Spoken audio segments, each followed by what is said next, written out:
Hi, everyone, and welcome back to How the Wise One Grows. Over the weekend, I got a message from someone on the Dream Team about how they have been loving the witchy topics we've been exploring on the podcast, and I got super excited about this because it's been something I've really enjoyed diving into. And I think since we're in the middle of spooky season, as they say, I wanted to talk a bit about this term witchy and to celebrate what it means to tap into your inner witchy wisdom. So this episode is going to be a little different because we're going to highlight some of the powerful conversations we've had during this podcast that have helped me connect with my witchy wisdom. And hopefully it's done the same for you. But before we get started, let's do what we do and take 3 deep breaths together. So just take a moment to notice where your body makes its connection to the earth. Let your shoulders soften down the back. Take a big breath in and a big breath out. Again, inhale, fill your chest, fill your belly with air. And exhale, open your mouth, let it all out. Again, inhale, chest and belly expand. Exhale, let it all go. One more inhale. And exhale. So I want to take a moment to celebrate what I think it is and what it means to be a wise and witchy soul. I think the term witch has been, there's a long history there, right? I'm not going to go into that. I'm not the historian. I'll touch on my interpretations of it, but it's up to you to be your historian on witches because there's a lot. But I think a witch or being witchy has been someone who is attuned to inner wisdom and the natural world. And to me, I'm like, yes, sign me up. That's what we're doing here. And that's why I love the witchy wisdom conversations we've been having. Again, I'm not the historian, but just like rewinding back. Historically, female bodies have been persecuted for being in tune with nature, for being in tune with spirit, for being in tune with their inner wisdom. And I think that this has, out of survival, has led us to disconnect from this part of ourselves, to suppress it, to hide it, to not let it be seen, to not let it get too loud. But I think that the disconnection that has happened is a part of some of the suffering we face in the world today. I think the world needs this quote unquote witchy wisdom, this divine feminine wisdom. And I think the world needs us to remember these mystical, magical, witchy, wonderful parts of ourselves to come back into healing, into wholeness. And when I think about this energy, this divine feminine that we have been forced to suppress, that society has deemed harmful, they try to make it seem powerless because it's powerful. It reminds me a lot of one of the first conversations we had in episode 3 with Lynsie McKeown on the divine feminine. The divine feminine over millennia has been viewed as not as powerful or as important as the divine masculine, which is totally false because one cannot exist without the other. And the Tantra yoga tradition and many other yoga traditions see the divine feminine as the Shakti, as the energy of everything that you see, taste, touch, smell, feel is an expression of the divine feminine because she is the power of creation and creativity. She is what manifests this world that we are able to live in. And the divine masculine is consciousness, is the stillness, is the awareness that we need in order for the divine feminine to create. This conversation, episode 3 with Lynsie, was so powerful because it was, for me, one of the first times I really connected with the fact that I have this divine feminine energy and divine masculine in me. It's in me, it's in you, it's in all of us, no matter how you identify. It's a part of all living beings. It's a part of life. And we need both. And one isn't better than the other. We need them to coexist, to co-create. But I think that so often there has been fear of the power of creation that the divine feminine holds, that society has, tried to destroy it, to suppress it, to make it seem weak, to make it seem unworthy. And hearing that reminder that no, that divine feminine is everything. And we can't live in that go, go, go all the time. We also need the stillness, the steadiness, the masculine to step into our creative ability has been really powerful for me in finding balance, in harnessing both within myself.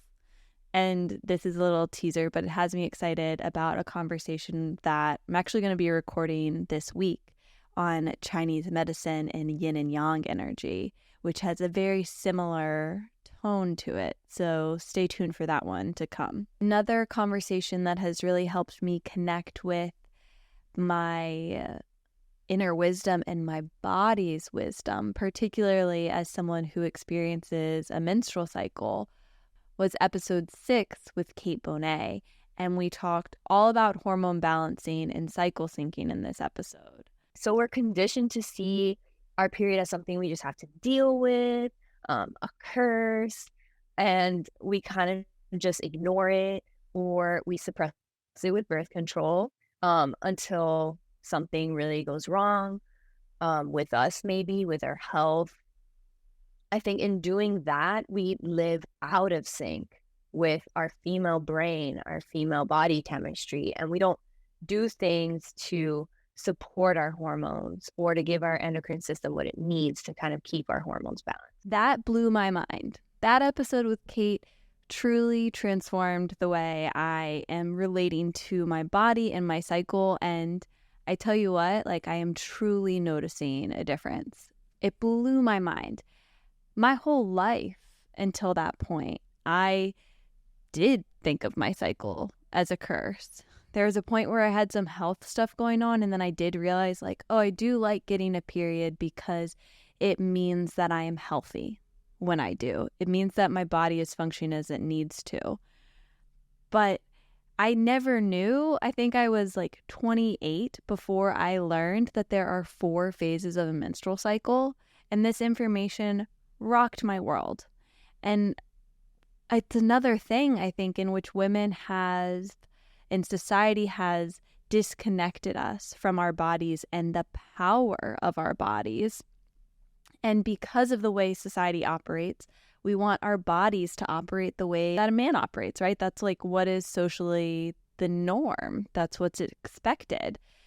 But that's not, in fact, what you might truly need and what might actually help you create the most potent life, because we have these 4 cycles. And so this is a really brief thing, but go back, listen to the episode with Cait. You're going to get way more information there.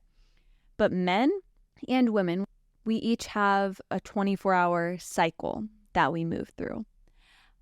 Men go through the same 24 hours every day. Women have something similar. However, women also have typically a 28-day cycle that they go through as well, where our hormones are changing continually through that 28 days. So every day is a little bit different for us, where men, it's that same 24 hours over and over. They don't have this extra layer. And it's wild. We expect ourselves to show up the same way every day, to exercise the same way every day, to eat the same things every day, to perform the same ways every day. But that's actually not what's going to work best for you, because your hormones are at different levels. So you need different things to find equilibrium. And I've really found that by just adjusting my exercise based off of where I am in my cycle has been tremendously helpful. Like, I can tell based on where I am in my cycle now, okay, it's not best for my body to push it on a run. I actually need to just have some rest days right now, or go on slow walks. And if I meet myself with the energy and adjust my actions appropriately, I feel so much more balanced. I could go on and on about this, but again, 10 out of 10 recommend. Go back, listen to episode 6 with Cait. So on top of exploring how our body's natural cycles have power, how we can reconnect to it, how we can exercise, eat, and rest based upon those fluctuations, we've also had conversations that have helped us relate to the natural world and the cycles that are happening in nature. So in episode 61, we talked to Eleanor Medina about lunar cycles and lunar meditation.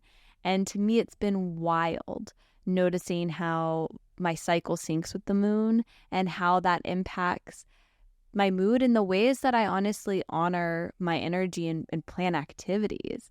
And again, this might sound like witchy or weird or wild, but I don't think it is. I think those words almost stigmatize the relationship, the honoring that we have and can have when we reconnect to our body and the natural world. Having my own cycle has allowed for me to also pay more attention to the cycles of nature, to the cycles of the moon, etc. I've just found this parallel between the moon and my own cycle to be such a reminder of how humans are connected to nature and that oneness that we hold with each other. So if you haven't checked that one out either, I definitely recommend. And you'll probably notice we've been having more and more moon meditations coming up on our mindful moments, because it's really potent to pay attention to the energy that's happening in the world around us. I think the more we can bridge this connection and start connecting with what's happening in the natural world and build a relationship with it, the more we will start to honor nature and honor the natural world, which is so deeply necessary to take care of our planet, to take care of the earth, to take care of the life that allows us to exist and supports our life. And as I reflect on the importance of creating this relationship with nature, it brings me back to episode 25 that we had with Leah Larabell from High Garden Tea. Holy moly, best tea in the world. I am stocked on it all the time ever since our conversation. But this conversation with Leah was all about herbalism and the heart of it, of cultivating a relationship with plants in the natural world. So herbalism as a whole is being in companionship with the plant. It's working with plants as the companions that they are, asking them for healing, giving thanks. Herbalism can be as simple as you need it to be, like grabbing a little bit of sage out of the cabinet and for a sore throat, or going out and gathering a little bit of plantain and chewing it up and putting it on a bee sting. But with every moment of that, recognizing that it's the plant doing the healing and giving thanks for it, and then connecting yourself back to nature to offer as much as you can back to those plants. So episode 25, this episode has really helped me in the way that I connect and treat nature when I'm outside. There was one point during this conversation where Leah talks about just becoming friends with nature, kind of imagining when you step outside that you're at a party with a bunch of people you don't know, and just get to know one name at a time, one person, one plant at a time, and to not let our relationship with plants, with herbs, to be about using them, but instead about working with them, to honor the energy they're sharing with us and to give it something back, right? So it's a reciprocal relationship. And if we talk about interbeing, which is a web that I weave throughout a lot of these conversations, it's honoring that like this plant is a part of you too, and you're a part of the plant, and finding this deep connection within it. And it really just changes the flavor of the way that you interact with everyone and everything when you start to honor all of the life around you, not just the humans, but the plants, the trees, the bees. There's so much life around us and within us that we so often neglect. And this connection to the spirit of the plants and the earth reminded me of the deep connection that Ashley spoke about in episode 74, as she talked about shamanism and one of the foundational beliefs of animism. This path believes in animism, which is everything is of great spirit. Everything is alive. The river has a spirit. The trees have a spirit. Not only that, but we can communicate. I just couldn't stop thinking about if we truly honored the spirit that is in everyone and everything, how might we engage with our daily life differently? Like, how would you act differently when you step outside and walk down the street? How would you act differently about cutting your grass or as you tend to the land that you inhabit? Like, how might you engage differently with the world in all of these small ways? So these are just a few highlights of the many potent conversations that have helped me reconnect to my body, reconnect to the natural world, reconnect to my inner wisdom, and to reconnect to the spirit that's around us.